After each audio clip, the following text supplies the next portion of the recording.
शांति। 13 सितंबर 2020 की वाणी है। अव्यक्त बाप दादा का वाणी रिवाइज है 22 मार्च 86 का। आज बाबा ने सुख, शांति और खुशी का आधार पवित्रता है। सुख, शांति और खुशी का आधार पवित्रता है। इस विषय में बाबा ने आज सुनाया है। आज बाप दादा अपने चारों ओर के सर्व होलीनेस और हैप्पीनेस बच्चों को देख रहे हैं। इतने बड़े संगठित रूप में ऐसे होली और हैप्पी दोनों विशेषता वाले इस सारे ड्रामा के अंदर और कोई इतनी बड़ी सभा व इतनी बड़ी संख्या हो ही नहीं सकती। आजकल किसी को बल हाईनेस व होलीनेस का टाइटल देते भी है, लेकिन प्रत्यक्ष प्रमाण रूप में देखो तो वो पवित्रता, महानता दिखाई नहीं देगी। बाप दादा देख रहे थे इतनी महान पवित्र आत्माओं का संगठन कहाँ हो सकता है। हर एक बच्चे के अंदर यह दृढ़ संकल्प है कि ना सिर्फ कर्म से लेकिन मन, वाणी, कर्म तीनों से पवित्र बनना ही है। तो यह पवित्रता बनने का श्रेष्ठ दृढ़ संकल्प और कहाँ भी रह नहीं सकता, अविनाशी हो नहीं सकता, सहज हो नहीं सकता। और आप सभी पवित्रता को धारण करना कितना सहज समझते, क्योंकि बाप दादा द्वारा नॉलेज मिली और नॉलेज की शक्ति से जान लिया कि मुझ आत्मा का अनादि और आदि स्वरूप है ही पवित्रता। जब आदि अनादि स्वरूप की स्मृति आ गई तो यह स्मृति समर्थ बनाए सहज अनुभव करा रही है। जान लिया कि हमारा वास्तविक स्वरूप पवित्रता है। यह संगदोष का स्वरूप अपवित्रता है। तो वास्तविक को अपनाना सहज हो गया ना। स्वधर्म, स्वदेश, स्व का पिता और स्वस्वरूप, स्वकर्म सबकी नॉलेज मिल गई है। तो नॉलेज की शक्ति से मुश्किल अति सहज हो गया। जिस बात को आजकल की महान आत्मा कहलाने वाले भी असंभव समझते हैं, अननेचुरल समझते हैं, लेकिन आप पवित्र आत्माओं ने उस असंभव को कितना सहज अनुभव कर लिया। पवित्रता को अपनाना सहज है, वह मुश्किल है। सारे विश्व के आगे चैलेंज से कह सकते हो कि पवित्रता तो हमारा स्वस्वरूप है। पवित्रता की शक्ति के कारण जहाँ पवित्रता है वहाँ सुख और शांति स्वतः ही है। पवित्रता फाउंडेशन है। पवित्रता को माता कहते हैं और सुख शांति के बच्चे हैं। तो जहाँ पवित्रता है वहाँ सुख शांति स्वतः ही है, इसलिए हैप्पी भी है। कभी उदास हो नहीं सकते, सदा खुश रहने वाले। जहाँ होली है तो हैप्पी भी जरूर है। पवित्रता आत्माओं की निशानी सदा खुशी है। तो बाप दादा देख रहे हैं कि कितने निश्चय बुद्धि पावन आत्माएं बैठी हैं दुनिया वाले सुख शांति के पीछे भाग दौड़ करते हैं, लेकिन सुख शांति का फाउंडेशन ही पवित्रता है। उस फाउंडेशन को नहीं जानते हैं, इसलिए पवित्रता का फाउंडेशन मजबूत ना होने के कारण अल्पकाल के लिए सुख व शांति प्राप्त होती भी है, लेकिन अभी अभी है, अभी अभी नहीं है। सदा काल की सुख शांति की प्राप्ति सिवाय पवित्रता के असंभव है। आप लोगों ने फाउंडेशन को अपना लिया है, इसलिए सुख शांति के लिए भाग दौड़ नहीं करनी पड़ती है। सुख शांति पवित्र आत्माओं के पास स्वयं स्वतः ही आती है। जैसे बच्चे माँ के पास स्वतः ही जाते हैं ना, कितना भी अलग करो फिर भी माँ के पास जरूर आएंगे। तो सुख शांति भी माता है पवित्रता। जहाँ पवित्रता है वहाँ सुख शांति खुशी स्वतः ही आती है। तो क्या बन गए? बेगमपुर के बादशाह। इस पुरानी दुनिया के बादशाह नहीं, लेकिन बेगमपुर के बादशाह। यह ब्राह्मण परिवार बेगमपुर अर्थात सुख का संसार है। तो इस सुख के संसार बेगमपुर के बादशाह बन गए। हिज होलीनेस भी हो ना, ताज भी है, तख्त भी है, बाकी क्या कमी है? कितना बढ़िया ताज है, लाइट का ताज, पवित्रता की निशानी है। और बाप दादा के दिल तक तो नशीन हो।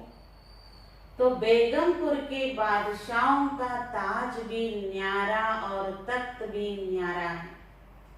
बादशाही भी न्यारी तो बादशाह भी न्यारे हो।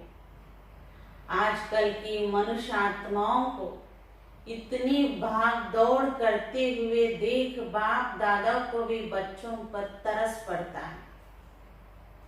कितना प्रयत्न करते रहते हैं। प्रयत्न अर्थात भाग दौड़, मेहनत भी ज्यादा करते, लेकिन प्राप्ति क्या?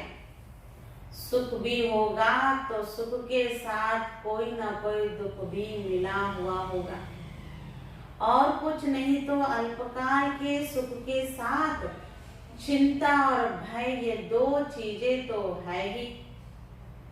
तो जहाँ चिंता है वहाँ चैन नहीं हो सकता, जहाँ भय है वहाँ शांति नहीं हो सकता। तो सुख के साथ यह दुख अशांति के कारण है ही, और बाबा सबको दुख का कारण और निवारण मिल गया। अब आप समस्याओं को समाधान करने वाले समाधान स्वरूप बन गए ना। समस्याएं आप लोगों से खेलने के लिए खिलौना बनकर आती है, खेल करने के लिए आती है, ना कि डराने के लिए। घबराने वाले तो नहीं हो ना। जहाँ सर्वशक्तियों का खजाना जन्म सिद्ध अधिकार हो गया, तो बाकी कहीं क्या रहा? भरपूर हो ना। तो मास्टर सर्वशक्तिमान के आगे समस्या कोई नहीं। हाथी के पांव के नीचे अगर चींटी आ जाए तो दिखाई देगी। तो ये समस्या भी आप महारथी के आगे चींटी के समान है। खेल समझने से खुशी रहती। कितनी भी बड़ी बात छोटी हो जाती है। जैसे आजकल बच्चों को कौन से खेल कराते? बुद्धि के। वैसे बच्चों को हिसाब करने दो तो तंग हो जाएंगे, लेकिन खेल की रीति से हिसाब खुशी खुशी करेंगे। तो आप सबके लिए भी समस्या चींटी के समान है ना। जहाँ पवित्रता सुख शांति की शक्ति है, वहाँ स्वप्न में भी दुख अशांति के लहर आ नहीं सकती। शक्तिशाली आत्माओं के आगे यह दुख और अशांति हिम्मत नहीं रख सकती आगे आने की। पवित्र आत्माएं सदा हर्षित रहने वाली आत्माएं हैं। ये सदा स्मृति में रखो। अनेक प्रकार की उलझनों से भटकने से दुख अशांति की झाड़ से निकल आए, क्योंकि सिर्फ एक दुख नहीं आता, लेकिन एक दुख भी वंशावली के साथ आता है।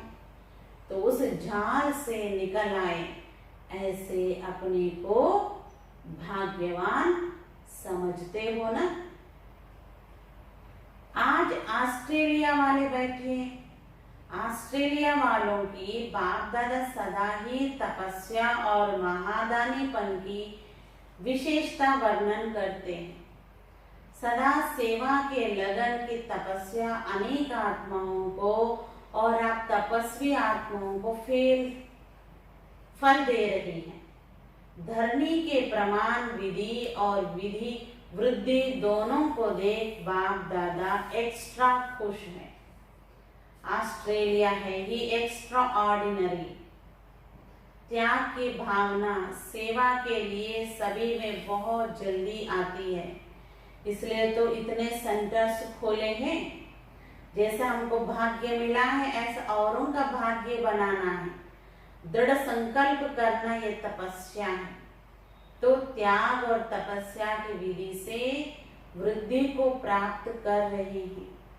सेवा भाव अनेक हद के भाव समाप्त कर देता है। यही त्याग और तपस्या सफलता का आधार बना है। समझा? संगठन की शक्ति है। एक ने कहा और दूसरे ने किया। ऐसा नहीं एक ने कहा और दूसरा कहे, ये हो नहीं सकता। इसमें संगठन टूटता है। एक ने कहा, दूसरे ने उमंग से सहयोगी बन प्रैक्टिकल में लाया। ये है संगठन की शक्ति। पांडवों का भी संगठन है। कभी तू मैं नहीं, बस बाबा बाबा कहा तो सब बातें समाप्त हो जाती हैं। खिटखिट होती ही है तू मैं मेरा तेरा में। बाबा को सामने रखेंगे तो कोई भी समस्या आ नहीं सकती। और सदा निर्विघ्न आत्माएं तीव्र पुरुषार्थ से उड़ती कला का अनुभव करती हैं।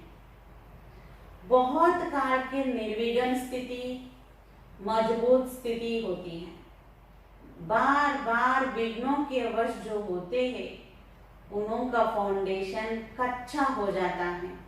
और बहुत काल के निर्विघ्न आत्माएं फाउंडेशन पक्का होने के कारण स्वयं भी शक्तिशाली, दूसरों को भी शक्तिशाली बनाती हैं। कोई भी चीज टूटी हुई को जोड़ने में वो कमजोर हो जाती है।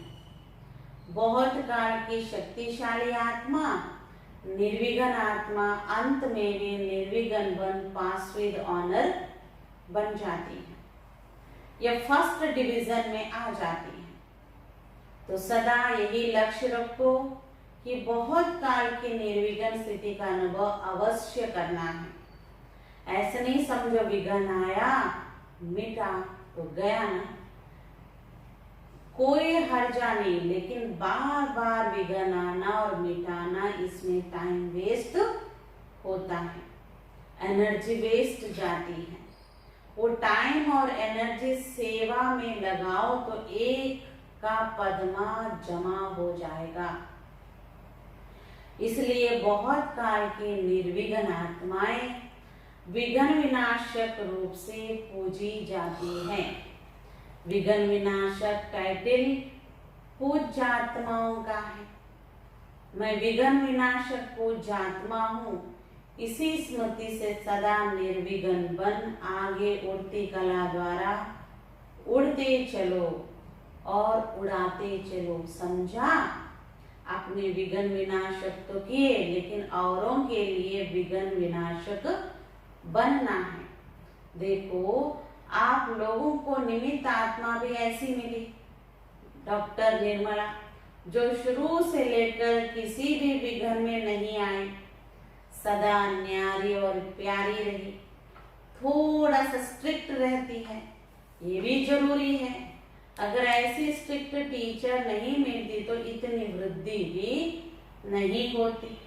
यह आवश्यक भी होता है, जैसे कड़वी दवाई बीमारी के लिए जरूरी होता है ना, तो ड्रामा अनुसार निमित्त आत्माओं का भी संग तो लगता ही है। और जैसे स्वयं आने से ही सेवा के निमित्त बन गए, तो ऑस्ट्रेलिया में भी अपने से ही सेंटर खोलने की सेवा में लग जाते हैं।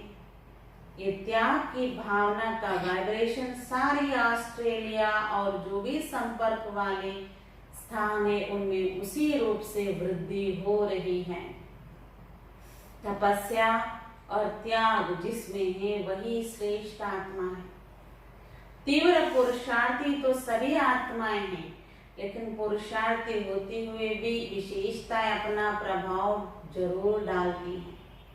संपन्न तो अभी सब बन रहे हैं ना, संपन्न बन गए, ये सर्टिफिकेट किसी को भी मिल नहीं सकते, लेकिन संपन्नता के समीप पहुंच गए, इसमें सब नंबरवार है। कोई बहुत समीप पहुंचे हैं, कोई नंबरवार आगे पीछे है। ऑस्ट्रेलिया वाले लकी हैं, त्याग का बीज भाग्य प्राप्त करा रहा है। शक्ति सेना भी बाप दादों का अति प्रिय है, क्योंकि हिम्मत वाली है। जहाँ हिम्मत है वहाँ बाप दादा की मदद सदा ही साथ है। सदा संतुष्ट रहने वाले हो ना, संतुष्टता सफलता का आधार है। आप सब संतुष्ट आत्मा तो सफलता आपका जन्म सिद्ध अधिकार है, समझा?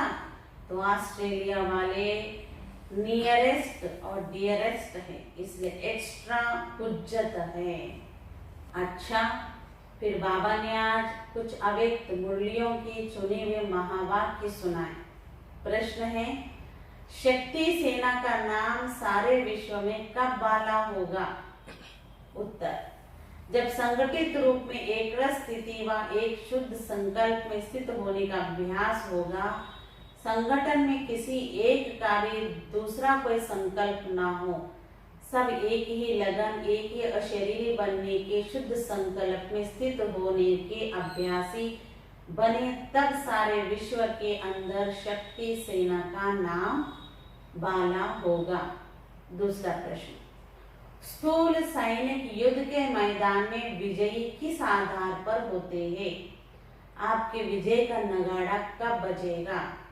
उत्तर, स्थूल सैनिक जब युद्ध के मैदान में जाते हैं तो एक ही ऑर्डर से चारों ओर अपनी गोली चलाना शुरू कर देते। एक ही समय एक ही ऑर्डर से चारों ओर गिराव डालते, तब विजयी बनते। ऐसी रूहानी सेना संगठित रूप में एक ही इशारे से और एक ही सेकंड में सब एक रस स्थिति में स्थित हो जाएंगे, तभी विजय का नगाड़ा बजेगा।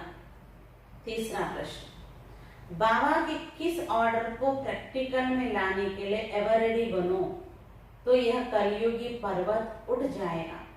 उत्तर, बाबा यही ऑर्डर करेंगे कि एक सेकंड में सभी एक रस स्थिति में स्थित हो जाओ। जब भी सभी के सर्व संकल्प एक संकल्प में समा जाएंगे, तब ये कलयुगी पर्वत उठेगा।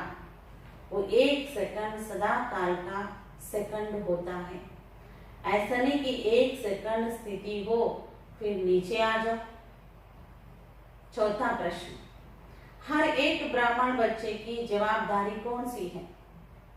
उत्तर, सारे संगठन को एक रस स्थिति में स्थित कराने के लिए सहयोगी बनना हर एक ब्राह्मण की जिम्मेदारी है, जवाबदारी है। जैसा आज्ञाकारी आत्माओं को ज्ञान की रोशनी देने के लिए सदैव शुभ भावना और कल्याण की भावना रखते हुए प्रयत्न करते रहते हो, ऐसी अपने इस दैवी संगठन को भी एक रस स्थिति में स्थित करने व संगठन की शक्ति को बढ़ाने के लिए एक दूसरे के प्रति भिन्न भिन्न रूप से प्रयत्न करो। इसके प्लान्स बनाओ। ऐसे नहीं खुश हो जाना है कि मैं अपने रूप से ठीक ही हो। 5वां प्रश्न, परमात्मा ज्ञान की विशेषता क्या है? उत्तर, संगठन की शक्ति ही इस परमात्मा ज्ञान की विशेषता है। इस ब्राह्मण संगठन की विशेषता देवता रूप में प्रैक्टिकल एक धर्म, एक राज, एक मत के रूप में चलती है। 6वां प्रश्न, किस एक बात का संपूर्ण परिवर्तन ही संपूर्णता को समीप लाएगा? उत्तर, हर एक में जो देहाभिमान वाले मूल संस्कार है, जिसको आप लोग नेचर कहते हो, वो संस्कार अंश मात्र में भी ना रहे। अपने इन संस्कारों को परिवर्तन कर बाप दादा के संस्कारों को धारण करना, यही लास्ट पुरुषार्थ है। 7वां प्रश्न, बाप दादा की प्रत्यक्षता किस आधार पर होगी? उत्तर, जब एक एक में बाप दादा के संस्कार दिखाई देंगे। बाप दादा के संस्कार को कॉपी कर उनके समान बनो तो समय और शक्तियां बच जाएंगी और सारे विश्व में बाप दादा को सहज प्रत्यक्ष कर सकेंगे।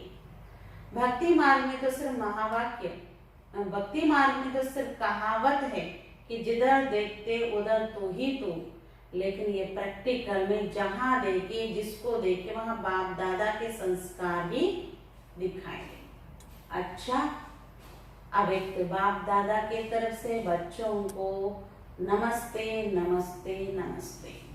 बच्चों का भी बाप दादा को नमस्ते नमस्ते नमस्ते। वरदान है, रोग के अंश का भी त्याग करने वाले स्वमानधारी पुण्यात्मा भव। विस्तार से, स्वमानधारी बच्चे सभी को मान देने वाले दाता होते हैं। दाता अर्थात रहम दिल। उनमें कभी किसी भी आत्मा के प्रति संकल्प मात्र में रोग नहीं रहता। ये ऐसा क्यों, ऐसा नहीं करना चाहिए, होना नहीं चाहिए, ज्ञान ये कहता है क्या, ये भी सूक्ष्म रोग का अंश है। लेकिन स्वमानधारी पुण्यात्माएं गिरे हुए को उठाएंगी, सहयोगी बनाएंगी। वो कभी ये संकल्प भी नहीं कर सकती कि ये तो अपने कर्मों का फल भोग रहे हैं। कहेंगे तो जरूर पाएंगे, इन्हें गिराना ही चाहिए। ऐसे संकल्प आप बच्चों के नहीं हो सकते। स्लोगन, संतुष्टता और प्रसन्नता ही विशेषता ही उड़ती कला का अनुभव कराती है। संतुष्टता और प्रसन्नता की विशेषता ही उड़ती कला का अनुभव कराती है। अच्छा, ओम शांति।